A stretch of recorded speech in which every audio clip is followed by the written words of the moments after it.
ओम शांति। आज का हमारा विषय है मौन।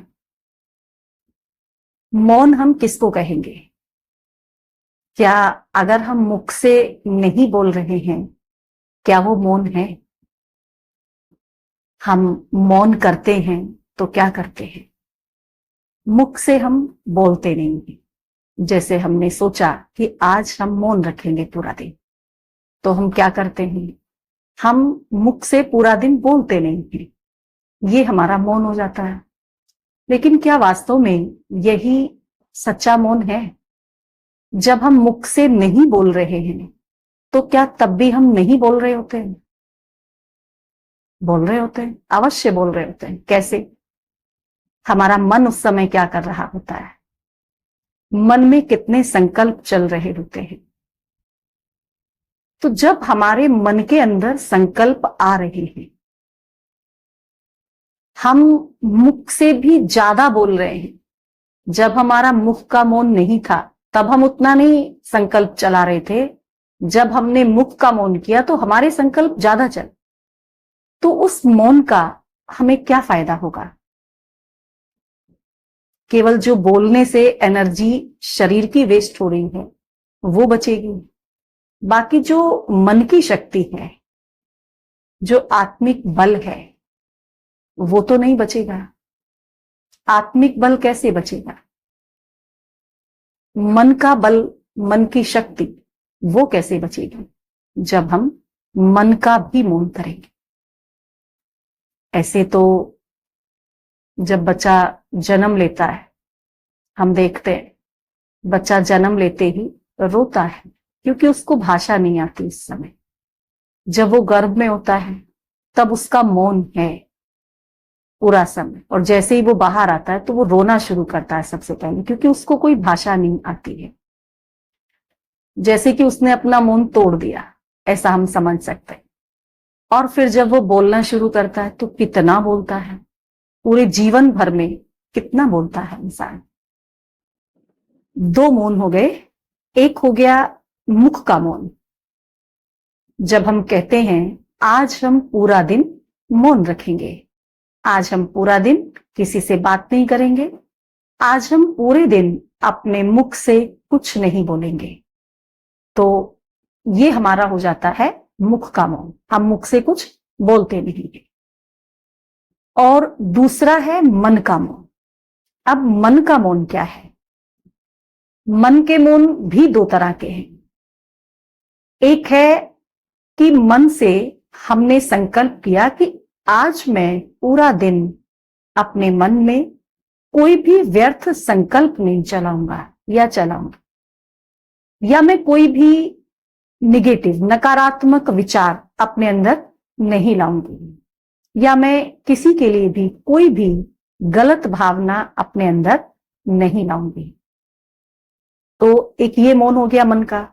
दूसरा मन का मौन कि हमारा मन भी कुछ नहीं सोचे, एकाग्र चित्त हो जाए, इतना एकाग्र कि मैं आत्मा अपनी आत्मिक स्थिति में स्थित होकर के और अपने पिता पर, ज्योति बिंदु पर अपना ध्यान एकाग्र करो। ये है हमारे मन का दूसरा मौन, जो कि थोड़ा मुश्किल है, लेकिन हम दूसरा मौन तो रख सकते हैं।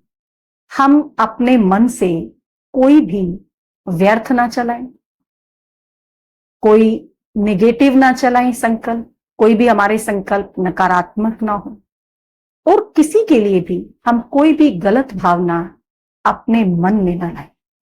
हर किसी के लिए, हर इंसान के लिए, हर जीव के लिए हमारे अंदर शुभ भावना, शुभकामना हो। क्या हम ऐसा कर सकते हैं? बिल्कुल कर सकते हैं। क्यों नहीं कर सकते? हम नहीं कर सकते तो कौन करेगा? अगर हम नहीं तो कौन? हम ही को तो शुरुआत करनी है, हम ही को तो करना है।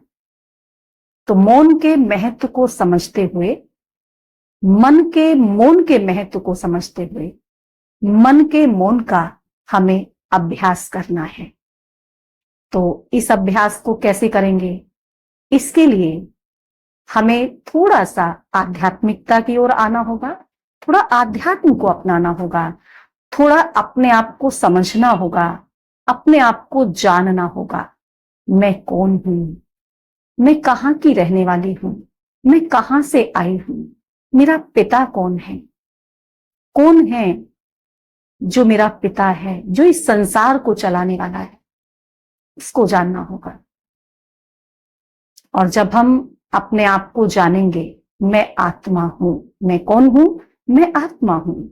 मैं कौन सी आत्मा हूं, मैं तो शांत स्वरूप आत्मा हूं, मैं तो एक श्रेष्ठ आत्मा हूं, मैं तो एक बहुत अच्छी आत्मा हूं। जब सारे दिन भर में हमारे ये संकल्प होंगे, तब हमारे मन में क्या किसी के लिए गलत भावना आएगी? तब हमारे विचार क्या नकारात्मक होंगे? क्या हमारे अंदर कोई नेगेटिव थॉट आएगा? नहीं आएगा। तो क्या करें आज से? अपनी आत्मिक स्थिति का अभ्यास पक्का करेंगे। मुख के मौन के साथ साथ मन के मौन का भी अभ्यास करेंगे। और जब हम मन का मौन करते हैं तो हमारा जो आत्मिक बल है, जो आत्मिक शक्ति है, वो बढ़ती जाती है। कैसे बढ़ेगी? अब देखिए, कोई भी आत्मा, कोई भी मनुष्य हमारे लिए कोई गलत बात कर रहा है, आत्मिक बल कहां काम करेगा? किसी ने मुझे अपशब्द कहे तो कमजोर आत्मा होगी तो तुरंत क्या करेगी? उसको उससे भी ज्यादा अपशब्द कह देगी। लेकिन क्योंकि मेरे पास आत्मिक बल है तो मैं क्या करूंगी?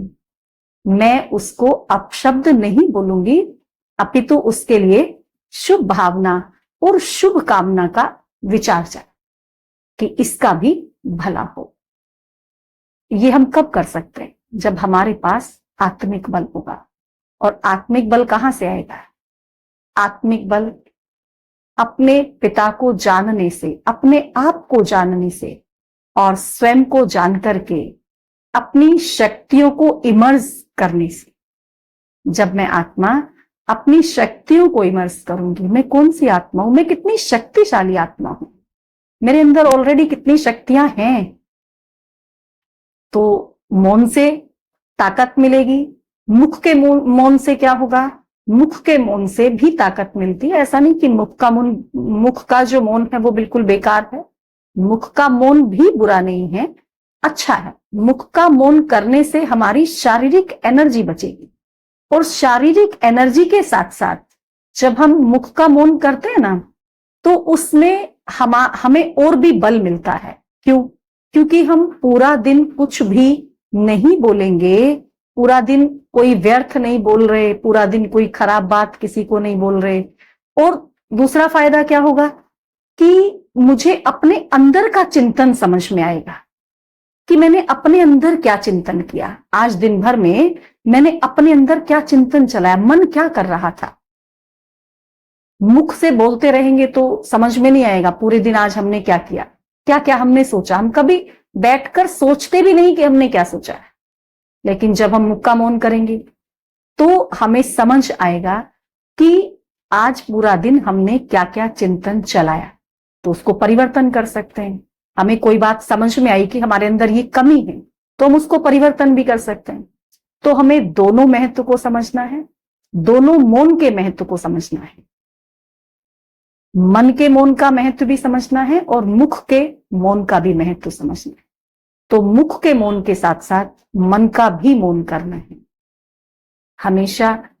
आज तो कितना दुनिया में हम देख भी रहे हैं, चारों तरफ कितनी क्लासेस चलती हैं, कितने स्पीकर्स हैं जो इस पर बोलते हैं कि हम सकारात्मक सोचें, अच्छा सोचें, श्रेष्ठ सोचें।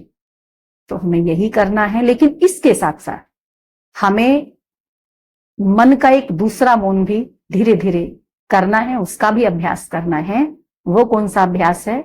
कि मन को इतना एकाग्र कर ले, बस मैं और मेरा भगवान, बीच में और कोई नहीं, बीच में कोई नहीं, सिर्फ मैं और मेरा भगवान, वो और मैं बातें करें, केवल वो और मैं, बस, और कोई नहीं। तो इस तरह मौन के महत्व को समझते हुए मौन मुख का भी करना है, मन का भी करना है। अच्छा, ओम शांति।